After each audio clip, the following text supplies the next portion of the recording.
realiai 4 hektarų ploto, pailgos formos, kurį galima sukarpyti į 4 sklypus. Šiandien paskirtis yra pramoninė komercinė.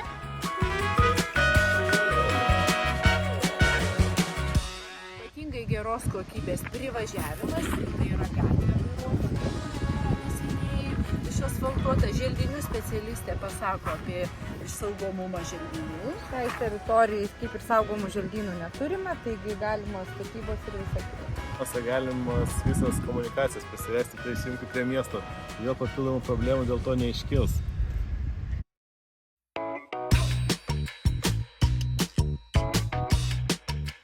Taigi šiuo metu esame šioje sklypo dalyje, kurioje matyti, kad yra ne visiškai užaugę želdiniai, kad nėra saugomų želdinių šioje vietoje.